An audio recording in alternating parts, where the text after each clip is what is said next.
Party ఫిరాయింపుల కేసులో speaker కీలక తీర్పు వెలువరించారు.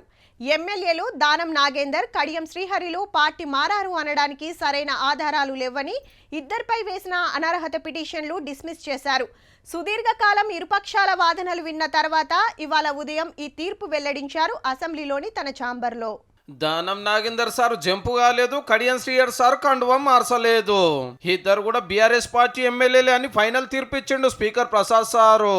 కారు టికెట్ మీద గెలిచి కాంగ్రెస్ లో గుసాయించిరని వేసిన కేసులు కొట్టేసింది సాక్ష్యాలు కరెక్ట్ లేవని.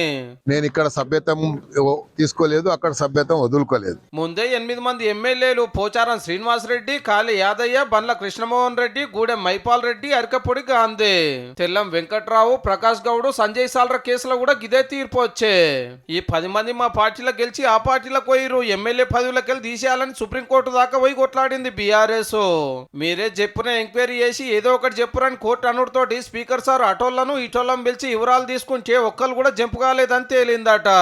పార్టీ నాకు ఏ రకమైన షోకాజ్ నోటీస్ ఇవ్వలేదు. మీరు ఎమ్మెల్యేల ద్వారా పిటిషన్ వేయించారు, పార్టీ పరంగా ఎందుకు వేయలేదు, అధ్యక్షునిగా మీరు ఎందుకు పిటిషన్ వేయలేదు అని అడుగుతున్నా. పార్టీ మారితే నోటీసులు ఎందుకు ఇవ్వలేదు, మీటింగ్లకు ఎందుకు పిలుస్తలేరు అనేది ఇళ్ళ క్వశ్చన్. అధ్యక్షుడు కాకుండా ఏరే లీడర్లతో కేసులు వేపిస్తే అది లెక్కలకు రాదట. నియోజకవర్గం డెవలప్మెంట్ కోసమే ముఖ్యమంత్రి సార్ను కలిసిరాట. కప్పుకున్నది కాంగ్రెస్ కండువా కాదట. అంతా జూట. ప్రజాస్వామ్యంలో చీకటి రోజు గిదెన్ తీర్పు అని రామన్నట్టు టేకీలు గిట్ల కౌంటర్ ఇస్తుండ్రు.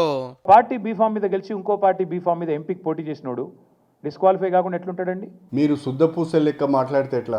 పార్టీ ఫిరాయింపులను ప్రోత్సహించి వాళ్ళను మంత్రులుగా చేసిన చరిత్ర మీది. ముందు కేసీఆర్ క్షమాపణ చెప్తే నేను తప్పకుండా రాజీనామా చేసి మేమందరం ప్రజల్లోకి వెళ్దాం. ఇక రేపు సుప్రీంకోర్టులో ఇదే కేసు విచారణ జరిగేది ఉంది. ఆడేమైతుందో కానీ తెలంగాణ వచ్చినాక 50 మందికి మీద ఎమ్మెల్యేలు ఒక దాంట్లో గెలిచి ఇంకో దాంట్లోకి పోయినా ఒక్కల పదవి కూడా పోలే మరి.